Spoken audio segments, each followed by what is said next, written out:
97 부동산 대책이 발표가 됐죠. 앞으로 집값 어떻게 될지 한번 이야기 나눠보겠습니다. 자, 김윤덕 국토부 장관입니다. 부동산 공급 대책 늦어도 9월 초에 발표한다고 했는데 딱 9월 초에 발표를 했습니다. 자, 그래서 주택 공급 확대 방안이라는 게 9월 7일에 발표가 됐는데요. 관계부처 합동으로 해가지고 사실상 정부, 이재명 정부의 이제 완전 임기 초인데 향후 5년간의 부동산 어떤 플랜을 이번에 발표했다라고 봐도 무방하지 않을까 정도의 어떤 의미라고 보시면 될 것 같은데, 이번 현 정부 정책의 트렌드는요, 공통점이 있습니다. 뭐냐? 오늘 발표해서 내일 적용이에요. 근데 이거를 왜 이렇게 하는지는 뭐 이해도 되지만 이건 좀 너무 국민을 좀 우롱하는 게 있는데, 뭐냐면 일요일 오후에 발표를 합니다. 그리고 나서 내일부터 정책을 적용하면 뭐 이거 어떻게 하라는 거야? 그러니까 기본적으로 손 쓰지 못하게 하겠다. 어떤 이 시장 참여자들을 전반적으로 약간 잠재적 범죄자 취급을 하는 게 아닌가라는 생각이 들 정도로 왜 이렇게 하는 건지는 잘 이해가 안 됩니다. 왜냐하면 이렇게 하면 선의의 피해자들이 막 계속 생기거든요. 이 6.27 대책 때도 마찬가지였는데 금요일 날 발표하고 토요일부터 적용을 해버렸잖아요. 그래가지고 어떻게 됐습니까? 그때 막 계약금 날리고 뭐 대출이 막혀가지고 저 어떻게 해요 하면서 막 울면서 막 그 대출 알아보러 다니고 했던 분들이 있었는데, 이번에도 똑같은 걸 했습니다. 그래서 일요일 날 대책을 발표하고 대출 규제를 월요일부터 적용을 해버려요. 그럼 이제 어떻게 됩니까? 물론 이번에 대출 규제가 좀 제한적이었다라고는 하지만 그럼에도 불구하고 뭐 예를 들어 전세 대출도 막 1주택자 막는 것도 있었잖아요. 그런 것들이 그냥 일요일에 발표해서 내일부터 정책을 적용하면 이건 안 되지 않나. 자, 어쨌든 그래서 이번 대책을 쭉 제가 봤는데 꽤 양이 많습니다. 근데 전반적인 어떤 평가는 이 정도였던 것 같아요. 하나씩 좀 보겠습니다. 자, 우선 정부가 보는 현 시장 상황에 대해서 어떻게 정부는 보고 있냐. 이 그 보도자료, 이 대책에 다 나와 있습니다. 뭐냐면 주택 가격이 서울 아파트 매매 가격 기준으로, 여기가 지금 가장 뭐 상승세가 세니까요. 6.27 대책 발표하고 나서 상승폭이 축소되고 있었지만 소폭의 상승세가 유지 중이었다. 이 말은 해석하면은 상승폭이 꺾였던 거지 하락세로 전환된 적이 없다라는 거예요. 그러니까 계속 오르고 있는 겁니다. 서울의 집값이 계속 오르고 있는데 지방은 반등 없이 하락세가 이어지고 있다. 그러니까 지방은 계속 빠지고 서울은 계속 올라가고 있었다. 그 급등세를 좀 눌렀지 하락 전환은 못했다는 거예요. 자, 그리고 주택 보급률을 보면 지방은 이미 100%를 넘었다. 단순히 가구 수랑 주택 수를 비교해 보면 지방은 100을 넘기 때문에 집이 남는데 수도권은 100% 이하고요. 서울은 93.6%입니다. 그러니까 서울은 단순히 계산하면은 가구 수보다 집이 약 한 6% 좀 넘게 부족해요. 그러니까 절대적으로 집도 부족한데 수급이 불균형해서 이미 깨져 있는 상태예요. 그러니까 당연히 집값 상승 여력이 더 강력해지고 지금 응축되는데, 경기도도 마찬가지입니다. 수도권도 97%인 거죠. 그런 상황에서 서울 수도권 공급은 줄었다. 그리고 지방은 공급을 많이 했다라고 정부가 현 시장 상황을 본다는 겁니다. 이건 뭐 틀린 말이 없는 거죠. 자, 그러면 주택 착공은 많이 했냐? 보면은 착공 실적도 뚜렷한 개선세가 없고 10년 평균 대비 크게 낮다. 자, 그럼 이제 어떻게 해야 돼요? 착공을 많이 시켜야 되겠다. 맞죠? 그리고 공급도 많이 늘려야 되겠다. 정부가 보는 방향이 틀린 방향이 아니란 말이에요. 자, 서울 수도권에 그럼 향후 입주 물량은 많냐? 착공도 못했지만 입주 물량도 없어요. 그리고 입주 예정 물량이 계속 지속적으로 감소할 겁니다. 그래서 지금 서울 아파트 입주 물량을 보면요, 27,000호, 38,000호, 48,000호, 올해 조금 많고요. 뭐 내년에 29,000호라고 하는데 이거는 뭐 약간 데이터에 따라서 사람들이 좀 이견이 있습니다. 근데 뭐 정부는 최대한 뭐 많이 잡지만 어쨌든 뭐 10,000세대 정도 쪽으로 쭉쭉쭉쭉 내려갑니다. 그러니까 전반적으로 공급은 급감해요. 수도권은 한 절반 정도 되고 서울은 한 5분의 1 토막 나거든요. 근데 미분양 주택은 다 지방에 몰려 있어요. 그래서 지방에 전체 미분양의 79%가 몰려있고 중공업 미분양의 80%가 몰려있는 상황이다. 지방은 공급이 많고 서울 수도권은 공급이 적다. 착공도 못했고 앞으로 입주 물량도 없다는 겁니다. 그러면 꽤 장기적으로 서울 수도권의 공급 부족이 일어날 수밖에 없다라고 논리가 이렇게 전개가 되는 거잖아요. 자, 그러면 이렇게 시작을 했으니까 어떻게 해야 됩니까? 과거에 공급도 못했죠. 앞으로 입주도 없다면은 이번에 과거에 못한 거에 미래에 못할 것까지 합쳐가지고 대규모 공급 계획을 발표해야 되는 거 아닙니까? 지금은 꽤 심각한 상황이 아닌 아주 심각한 상황인 거고, 그러면 이제는 확실하게 대규모 공급이 될 수 있게 뭐 민간 공공 할 거 없이 막 물량을 쏟아 부어야 되는 거 아니에요. 왜냐면 서울은 지금 집이 7% 가까이 부족하다니까요. 절대적인 숫자가. 자, 근데 어떻게 가냐? 공공주도의 공급으로 하겠다는 겁니다. 공공주도의 공급 대책. 자, 공공주도가 도대체 뭐냐? 간단합니다. 자, 공공부문을 중심으로 해가지고 주택 공급의 역할과 기능을 그러니까 말 그대로 정부가 끌고 가겠다는 겁니다. 왜 그러냐? 기존에 민간한테 맡겼더니 민간이 공급을 못 하더라. 자, 착공도 안 됐죠? 입주 예정 물량도 없죠? 그러니까 안 되겠다. 공공이 나서가지고 하겠다는 거예요. 자, 목표 물량은 수급 상황과 현장 의견을 토대로 해서 상향식으로 제시를 받아서 결국에 내가 착공 기준으로 관리를 하겠다는 겁니다. 이거는 과거보다는 좀 나아진 거예요. 왜냐하면 기존의 정부는 인허가를 하면 공급을 했다라고 그냥 이렇게 통계로 그냥 간주했거든요. 그 말은 뭐냐? 그냥 나는 허가를 해줬으니까 사실 지어지든 안 지어지든 공급이야. 뭐 이런 식으로 어찌 보면 좀 눈 가리고 아웅을 한 거죠. 근데 이번 정부는 거기서 이제 한 발 더 나가서 착공한 것만 나는 공급으로 보겠다. 착공하면 물론 공사가 지연될 수는 있지만 그래도 착공하면 보통 한 3년에서 5년 안에 입주는 하니까 착공으로 관리하면 조금 더 타이트하게 하는 거 아니겠어요? 자, 근데 공공성을 강화하는 원칙 하에서 공급을 지원하겠다는 겁니다. 자, 그러면 공공은 내가 이제 주도적으로 끌고 가는데 민간에서 공급을 한다? 그래? 그럼 너네들은 공공성을 강화해. 그러면 내가 지원해 줄게 라는 거예요. 자, 여기서 벌써 지금 단서를 붙였어요. 아니, 내가 지금 공급이 과거에도 못했고 미래에도 안 될 거라고 얘기를 했지만 그러면 이제 대대적인 공급을 퍼부어야 되는데 민간에서 공급을 한다면은 너네는 공공성을 지키지 않으면은 지원해 줄 수 없어. 자, 그리고 공공 부분 내가 주도해서 끌고 갈 거야 라는 거예요. 아니 잠깐만, 공급을 많이 해야 되는데 이게 무슨 말이야? 자, 공공주도를 하고 공공성을 강화한다는 거는 뭐냐? 아주 심플하게 이해하시면 이겁니다. 그냥 그 동네 땅 주인들, 그 사람들이 원하지 않는 사실 아주 쉽게 얘기하면 돈 되지 않는 그 무언가를 내놔라, 정부한테. 그게 임대주택일 수도 있고요. 아니면 그게 무슨 데이케어 센터일 수도 있고요. 아니면 뭐 그게 주차장일 수도 있고 공원일 수도 있고 아니면 학교일 수도 있고 알 수는 없습니다. 그렇지만 정부한테 돈이 잘 되지 않는 그 무언가를 기부를 해라. 그러면은 지원을 해주겠다는 겁니다. 자, 그러면 한마디로 이거는 공급 속도를 늦추겠다는 얘기와 같은 얘기예요. 그래서 이 정책을 딱 보고 나서 잠깐만, 이거는 왜 이 방향으로 가는 걸까? 왜냐면 지금 정부가 지금 원인 파악을 잘 했는데 결과가 지금 이상하게 커브를 틀었어요. 자, 주택 공급 목표를 설정을 볼게요. 보면은 지금 앞으로 착공 기준으로 얘기를 할 건데 장기 평균이나 장기 주거 종합계획상 주택 수요를 고려할 때 연 25만 호를 공급을 해야 됩니다. 연 25만 호.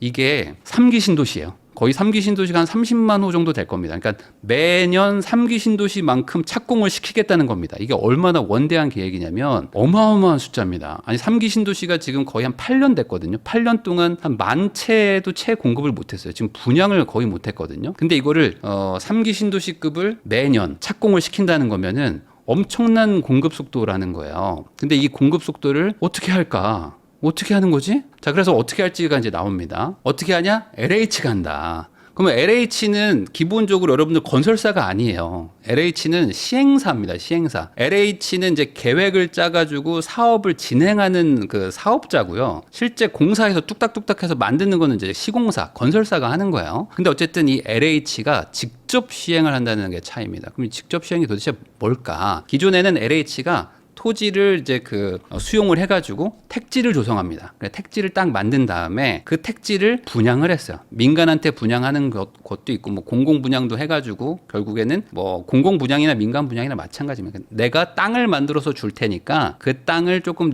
니네가 웃돈 주고 사가. 그래서 나도 좀 돈도 회수하고 너네들은 그 땅에다가 알아서 잘 지어. 그래가지고 거기다가 아파트든 뭐 이렇게 잘 만들어서 분양도 하고 너네도 돈도 벌어라. 그래야지 공급이 되지. 라고 하면서 LH는 약간 간접적인 시행을 한 건데 이제는 땅을 팔지 않겠다는 거예요. 안 팔고 아예 내가 확실히 이 땅을 가지고 여기다가 공공 시행을 하면서 건설사를 붙잡아 가지고 자, 너네 여기다가 이제 집을 지어라.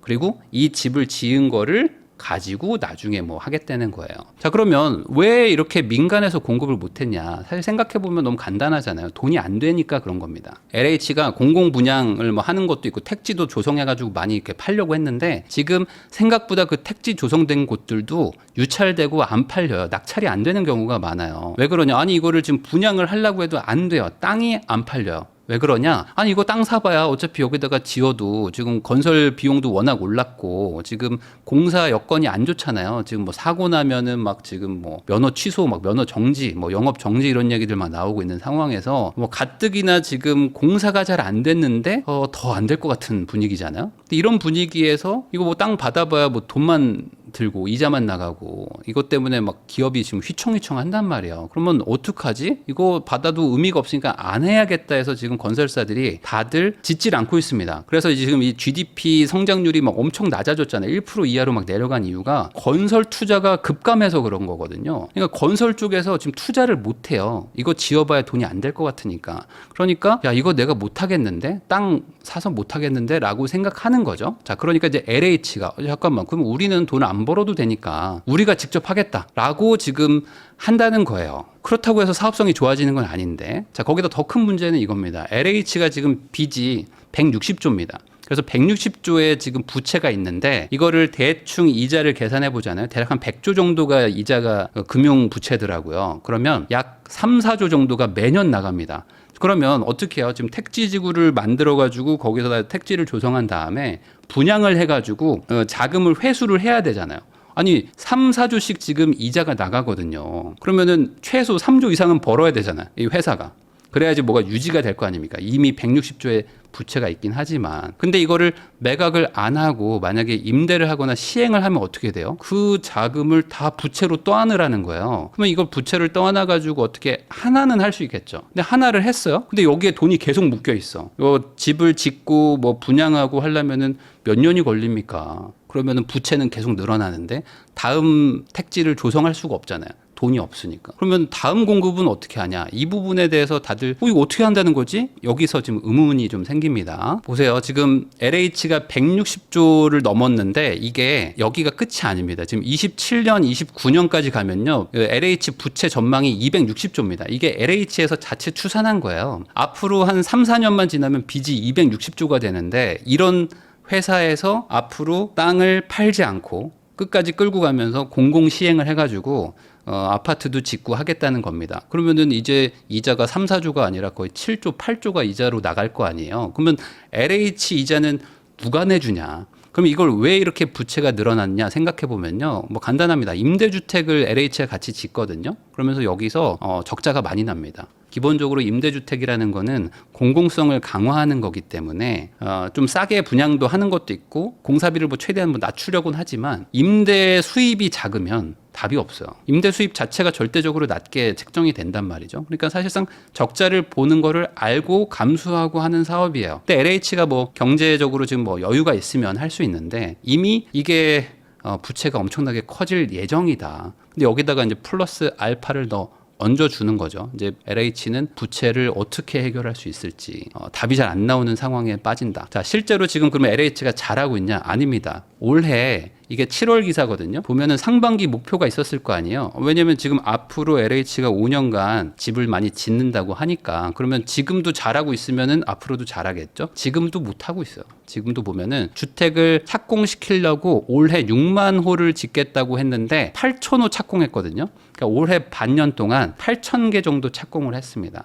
그러면 6만에서 이미 8천이니까 5만 2천이 부족한 거잖아요. 그러니까 아마 하반기에도 쉽지 않겠죠. 반이나 하면은 뭐 다행인 수준인데 이거를 앞으로 5년간 더 확대시킨다고 하면은 LH가 두 종류겠죠. 지금 뭔가 업무를 태만히 하고 있든지 아니면은 목표를 달성할 수 없는 상황이든지 둘 중에 하나겠죠. 근데 아마 후자일 확률이 높다. 기본적으로 LH가 열심히 하고 싶겠죠. 하고 싶지만 안 되는 걸 어떡합니까? 자, 이번에 이런 내용이 나와요. 공공택지를 분양을 추진하겠다고 하는데 2018년에 아마 3기 신도시가 시작을 했을 거예요. 그래서 3기 신도시가 뭐 2018년, 19년, 20년 해가지고 이제 착착착 좀 그때 막 그 부지 발표도 하고 막 했었는데 벌써 한 7, 8년 된 거죠. 근데 26년에 5,000호 분양합니다. 지금 5,000호 분양을 하고요. 24년 4분기에 지금 900호 분양을 하는 거거든요. 그리고 이게 분양도 추진 추진이에요. 그래서 실제로 지금 3기 신도시가 잘 안 되고 있는데 여기도 열심히 하고 있습니다. 뭐 일을 일부러 안 하진 않을 거잖아요. 하려고 하는데 잘 안 되는 이유가 지금 사업성도 워낙 안 좋아지고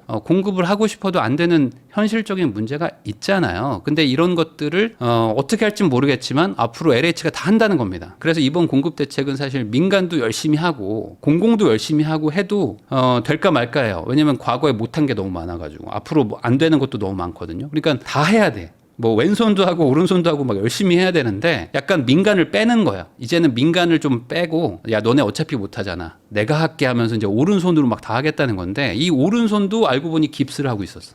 160조짜리 깁스를 하고 있고 근데 이게 앞으로 2년 3년 지나면 260조짜리 깁스가 되는 거거든요. 근데 이걸 어떻게 할까? 어쨌든 공공에서 해결을 한다고 합니다. 자, 거기다가 더 문제는 이겁니다. 지금 이게 그 보고서 안에, 보도자료 안에 나왔던 건데, 이 검은 선이 서울이에요. 이 서울 안에 보면은 빨간색이 없잖아요. 그러니까 빨간색이 공공주택 택지 지구입니다. 그리고 파란색들이 이제 정비사업 하는데, 정비사업은 기본적으로 남의 땅이죠. 그러니까 민간의 땅입니다. 이 민간의 땅을 앞으로 개발을 해가지고 여기에다가 뭐 아파트를 올리든 해서 주택을 공급하겠다는 건데 이 민간의 개발은 어떻게 지원한다고요? 공공성을 강화할 때만 지원을 한다고 했습니다. 그러니까 한마디로 여기도 뭔가 기부 체납을 하거나 아니면 뭔가 임대 아파트를 늘리거나 하지 않으면 진행이 잘 안 될 확률이 높다는 거예요. 자, 그러면 반대로 저 빨간색들은 그럼 진행이 잘 되냐? 빨간색도 아까 말씀드렸듯이 LH에서 지금 상반기 목표량의 14%밖에 착공을 못했습니다. 그러니까 결과적으로 지금 진행이 되는 곳들이 별로 없단 말이에요. 특히 서울은 아예 지금 공공이 없잖아요, 여기가. 그러면 어떻게 하냐? 여기서 이제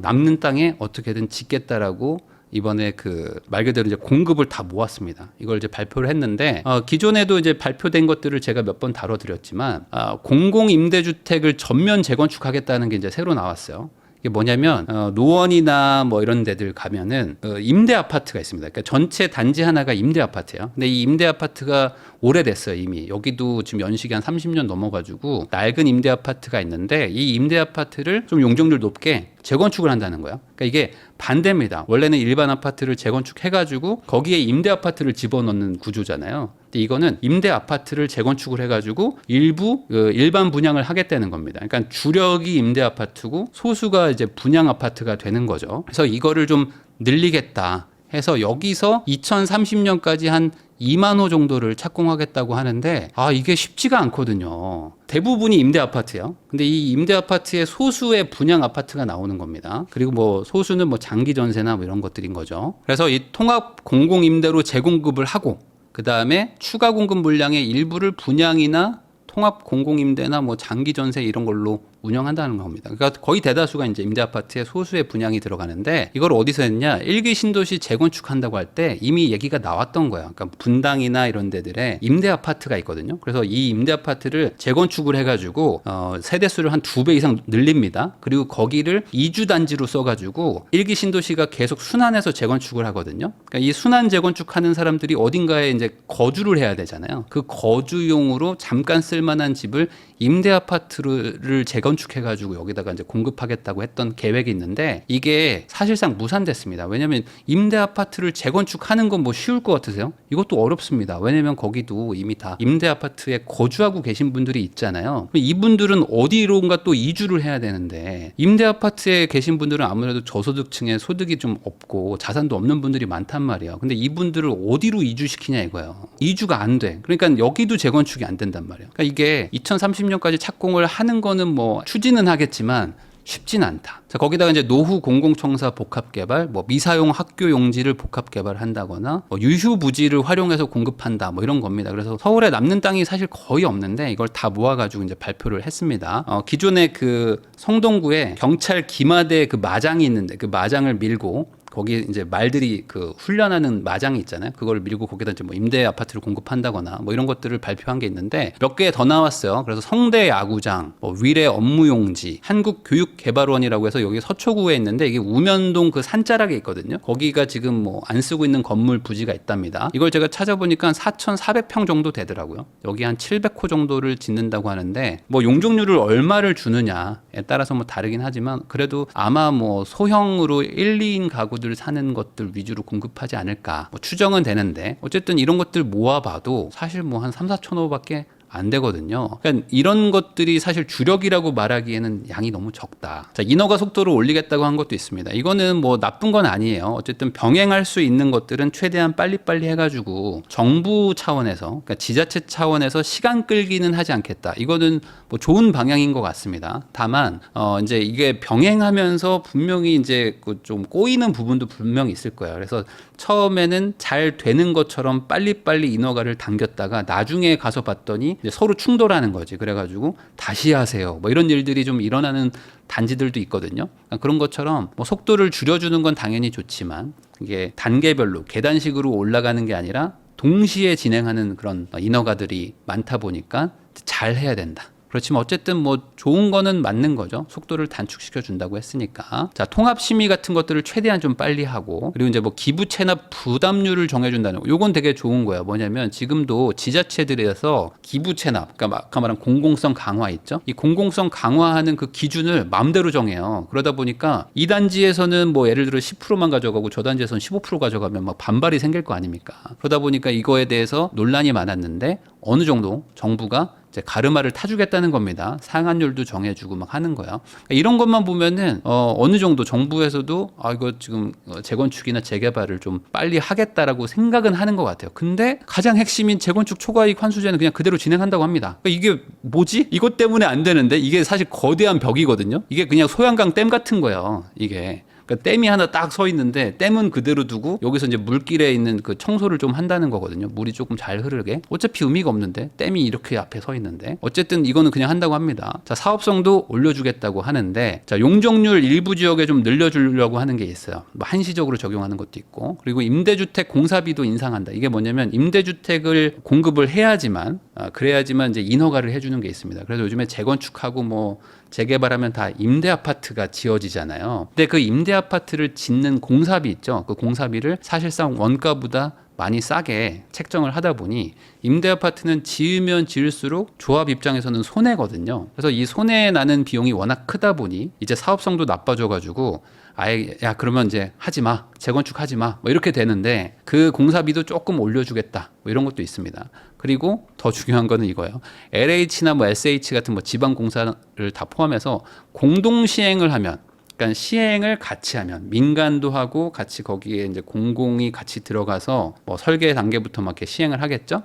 그러면은 절차를 좀 간소화해 주는 게 있습니다. 아까도 말했듯이 공공성을 강화하는 거를 기준을 잡고 너가 공공성을 강화해 기부 체납이든 뭐든 이런 것들 좀 많이 해준다고 약속하면 절차를 간소화시켜 준다는 거예요. 그런 거 안 해? 그러면은 간소화는 없지. 가능하면 공사랑 뭐 협업을 하거나 공공성을 좀 강화해 준다면은 너가 공급하게 해줄게라는 분위기로 가는 거예요. 그러니까 이게 속도를 올리는 거가 아닌 것 같은데 이게. 자, 비아파트 대책이 나왔습니다. 뭐냐? 비아파트 신축은 매입해주겠다. 그러니까 이제 신축을 많이 지어라 그러면은 우리가 정부가 이제 기금을 만들어서 매입을 해준다고 했는데 상가를 또 오피스텔로 전환하거나 뭐 지금 생수기 제일 문제잖아요. 생활형 숙박시설 지어놓은 게 꽤 많은데 이게 한 4, 5만 호 되죠. 얘를 오피스텔로 전환하려고 하는데 이게 뭐 건축법에 걸리고 해서 지금 계속 지지부진한데 이것도 조금 더 전향적으로 열어주려고 하는 것 같아요. 다만 문제는 이제 기존에 지어진, 그러니까 소위 말하는 기축이라고 하죠. 그 오피스텔, 도시형 생활주택, 빌라 같은 데들도 지금 되게 시장이 힘들잖아요. 여기에 대해서는 대책은 없다. 그러니까 새로 짓는 거는 그렇지만 기존 시장은 딱히 뭐를 안 해준다는 거예요. 자, 그럼 이게 뭐가 문제냐? 기존 시장이 안 좋아요. 박살나 있는데 신축을 할까요? 여러분들 이걸 할까요? 안 하죠.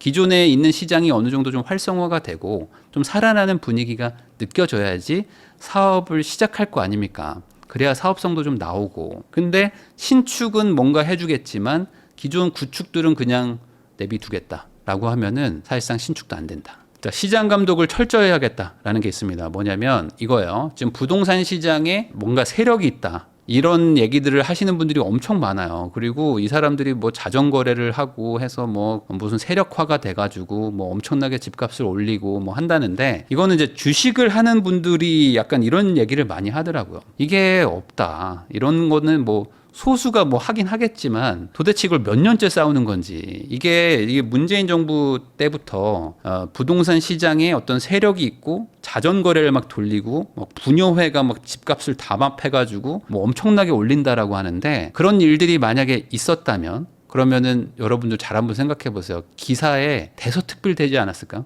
여러분들 항상 그 보면요 국세청에 의심 신고 사례를 검찰청에다가 뭐 의심 사례를 뭐 통보했다 이런 거는 나오지만 실제로 그 세력의 주체 있잖아요. 무슨 보이스피싱도 대장이 있을 거 아니에요. 그런 사람이 막 잡혀가지고 알고 봤더니 막 한 50조 정도 규모의 대규모 부동산 사기 집단을 발각해가지고 그 집단의 수괴를 잡아 넣어가지고 징역을 막 20년, 30년 살게 하고 하는 일들이 일어났어야 되지 않나요? 벌써 이걸 한 10년째 하고 있는데. 근데 보면 항상 의심 사례는 전달하지만 수괴가 잡히지를 않아.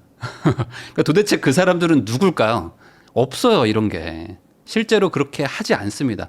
뭐 부녀회에서 모르겠네요. 그 부녀회에 있는 분들이 모여가지고 뭐 우리 집값 얼마 올려야 되지 않아요? 뭐 이런 얘기를 하실 수는 있지만 그분들이 정말 거대 어떤 그 금융 조직이고 그런 분들이 정말 막 수조 원을 가지고 시장을 왜곡하고 있을까요? 저는 아닐 것 같거든요. 근데 이런 것들이 잘 안 되는 시장인 거를 아는데도 불구하고 여기 지금 취득세, 양도세 뭐 거기다가 이런 거 한번 하면은 이 벌금도 엄청나게 강하고요. 다 자격증 날라가는데 안 되잖아요. 그러니까 이런 걸 하는 사람이 거의 없거든요. 근데 이거를 지금 또 한다고 합니다. 그래서 이번에 더 강화하는데 이게 옛날에 나왔던 얘기입니다. 그래서 이제 금융감독원처럼 부동산 감독원을 만들어 가지고 그런 것들을 정부 통폐합을 다 해서 확실하게 권한을 주고 사기를 치는 세력을 확실하게 이제 단속하겠다라는 건데 주식에서는 뭐 그런 게 있을 수 있죠. 당연히 주식은 워낙 뭐 자전거래가 가능하니까. 근데 여기는 그것도 안 되는데 모르겠습니다. 어쨌든 한다고 하니까 이것도 뭐 해서 그런 사람들이 뭐 소수나마 잡히는 건 어쨌든 시장을 안정화시키는 거니까 도움은 될 거라고 보지만 이게 집값의 왜곡 현상의 주력은 아니라 거죠. 자, 대출 규제하겠다는 게 오히려 지금 더 나왔어요. 그래서 이것도 좀 문제인데 뭐냐면 규제 지역의 LTV를 강화했습니다. 지금 규제 지역에 대출이 50%밖에 안 되는데 40%를 더 낮춘다는 거야. 근데 어차피 의미가 없죠. 6억 이상은 대출을 안 해주고 규제 지역이 지금 강남 3구와 용산인데 여기는 어차피 평균 주택 가격이 25억에서 30억이 넘는 곳들이에요. 40% 대출 받아봐야 어차피 6억 제한에 걸려가지고 되지도 않는 지역들입니다. 근데 왜 이렇게 낮췄을까요? 이 규제 지역을 늘릴 확률이 높다 앞으로는. 자, 거기다가 주택 매매 임대사업자는 대출을 제한합니다. 그래가지고 지금은 임대사업자나 매매사업자로 대출이 좀 나왔는데 이제 임대사업자와 주택 매매사업자로는 대출을 아예 제로로 만든다는 거예요. 자, 여러분도 한번 생각해 보세요. 공급을 늘릴 건데 임대를 하고 뭔가 집을 거래하는 사람들한테 대출을 막겠다는 겁니다. 그럼 어떻게 하는 거예요? 임대사업을 막는 거잖아요, 이거는. 임대사업을 막겠다는 겁니다. 공급을 늘리는데 임대사업을 막을 거예요. 어떻게 공급을 하죠? 누가 사는 거지, 이거를? 이거 어떻게 하지? LH는 공급을 한다고 하는데 빚이 160조고, 그 다음 민간에서는 대출을 안 해줄 거고, 그리고 대출은 점점 더 막을 건데, 뭐 이런 얘기들을 지금 하고 있는 거예요. 자, 전세 대출 한도도 일원화를 합니다. 그래서 지금 이제 서울 보증 기금이었나요? 서울 보증 보험이죠. 여기가 이제 3억까지 해주고 나머지는 뭐 2억 2천 2억 해주는데 1주택자도 지금 전세 대출을 받는 경우가 있거든요. 근데 여기도 이제 2억으로 다 통일한다는 거야. 그러면 뭐 이게 엄청 강력한 규제라고 보긴 어렵지만 이제는 1주택자가 누군가한테 전월세를 주고 자기도 전세나 월세를 사는 분들이 있을 거 아닙니까? 그러면 이런 사람들을 규제를 좀 한다는 거예요. 그러니까 실거주를 유도하는 거죠. 실거주 유도. 1주택자 전세 대출을 규제한다는 거는 그 사람이 어딘가에 집은 남한테 빌려주고 있을 거 아니에요. 그러니까 그거를 이제 또 이렇게 실거주를 유도를 하게 되면 아마 좀 살기 좋은 동네의 전월세가 조금이라도 줄어들 것 같은데. 자, 토지거래 허가구역을 지정권자를 확대합니다. 이게 가장 또 핵심인데 뭐냐면 지금은 국토부 장관도 토어제를 걸 수가 있고요. 지자체장도 토어제를 걸 수 있는데 국토부 장관은 시와 도의 경계에 이렇게 걸쳐져 있는 곳들 있죠. 그러니까 지자체장 혼자서 걸 수 없는 애매하고 광범위한 지역.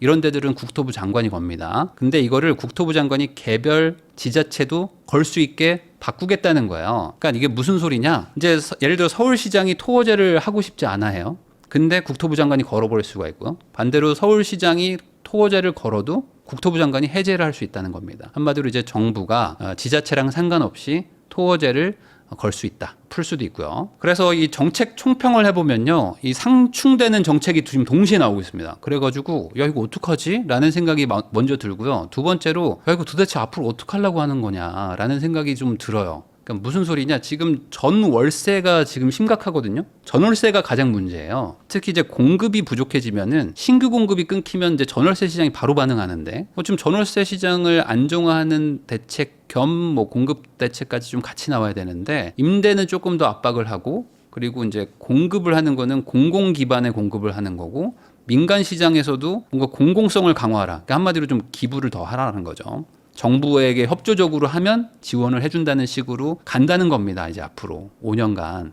그러면 야 이거 어떻게 하지? 라는 생각이 들더라고요. 기본적으로 이런 대책이 나왔어야 된다고 저는 생각해요. 첫 번째로 비아파트부터 살려야 된다. 지금 비아파트가 어쨌든 전월세 시장을 어느 정도 흡수를 좀 해줘야 되는데 오피스텔, 도생, 빌라 쪽이 그게 잘 안 됩니다. 특히 전세 수요를 흡수를 못 해줘요. 신축도 거의 안 지어지고 있고요. 그리고 있는 신축들도 전세를 잘 안 들어가고 월세는 많이 올라갔는데 이쪽을 지금 매수를 해가지고 전월세를 주려고 하는 사람이 별로 없어요. 시장에 이거 지금 수요자가 없습니다. 오피스텔 지금 추가로 하나 더 산다? 그럼 갑자기 2주택자 돼가지고 양도세 늘어나고 막 종부세 늘어나는데 이거 누가 삽니까? 도생도 마찬가지고. 그래서 이런 것들을 다주택 규제에서 좀 제외를 해주고 대출 제한도 좀 제외를 해줘야죠. 지금 아파트가 비싸지는 게 문제지 오피스텔, 도시형 생활주택, 빌라가 비싸가지고 뭐 시장이 난리가 난 게 아니잖아요. 근데 이쪽은 여전히 규제를 합니다. 이거를 사도 다주택자예요. 그러니까 여기도 지금 힘들어지는데 전혀 살려주는 게 없어요. 자, 지방 아파트도 좀 살려가지고 서울로 쏠리는 돈의 흐름을 조금이라도 좀 밖으로 좀 보내야 되는데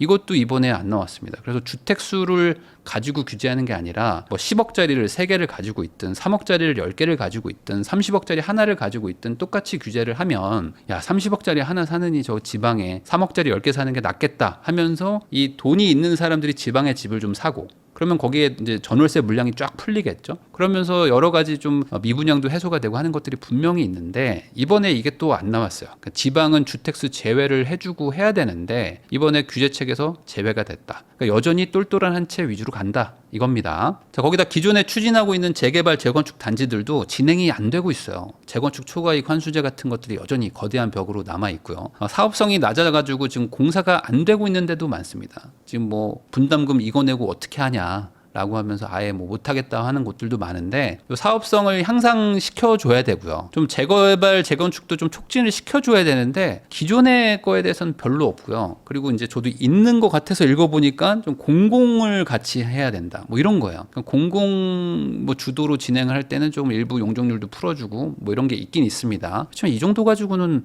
안 될 것 같다. 특히 이제 재건축 초과이익 환수제도 있고 그러니까 전반적으로 시장의 심리를 반전시키기에는 좀 어렵다. 자, 공급을 늘리겠다고 하면서 사실상 늘리기 힘든 방향을 선택한 게 아닌가. 그리고 저는 더 큰 문제가 이게 현 정부가 고심해가지고 시간을 많이 들여서 내놓은 대책이라는 게 더 문제인 것 같습니다. 왜냐하면 이게 현 정부의 정책 기조라면 앞으로 4, 5년간 이렇게 하겠다는 거거든요. 그러면 어떻게 되는 거냐? 이걸 정리하면 이런 거야. 이제 공공성을 강화하는 공급을 하겠다는 겁니다. 임대를 더 늘리거나 아니면은 뭐 기부 체납을 더 받거나 뭐 이런 거겠죠. 용적률을 늘려준다고 좋아하시면 안 돼요. 용적률 늘어나면 그 중에 한 절반은 또 임대 아파트로 가져가거든요. 그리고 임대업을 하는 사람들을 더 힘들게 하겠다는 거 이제. 이거 어떡하지? 어떡하지? 이거 앞으로 전월세가 앞으로 문제가 될 텐데. 자, 거기다 이제 비아파트 공급은 안 되겠죠. 왜냐면은 이제 기존의 구축들은 뭐 전혀 개선되는 게 없습니다. 신축은 사줄 건데 구축은 내가 시장을 풀어줄 수는 없어. 여긴 그냥 계속 이 상황이어야 돼. 라는 정책이고요. 실거주 안 하면 규제를 더 하려고 하는 분위기가 지금 느껴집니다.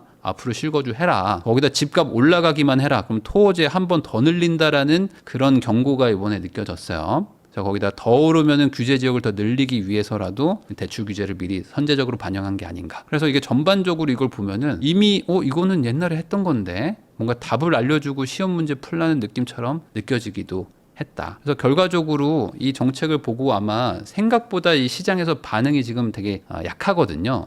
무슨 의미냐? 이거 뭐 그냥 뭐 그런가 보다. 약간 이런 정도의 평가가 지금 지배적인 것 같습니다. 그래서 이번에 뭔가 시장의 흐름을 완전히 바꿀 수 있다. 이런 대책이 나오기를 뭐 기대한 분들도 있을 텐데 이거는 그냥 딱히 뭐 시장에 영향을 잘 못 줄 것 같네. 그냥 원래대로 가는구나. 기존의 그 기조가 앞으로 한 4, 5년은 계속 가겠구나라고 해석되지 않을까라고 해서 되게 안타깝다 정도로 설명을 할 수 있을 것 같습니다.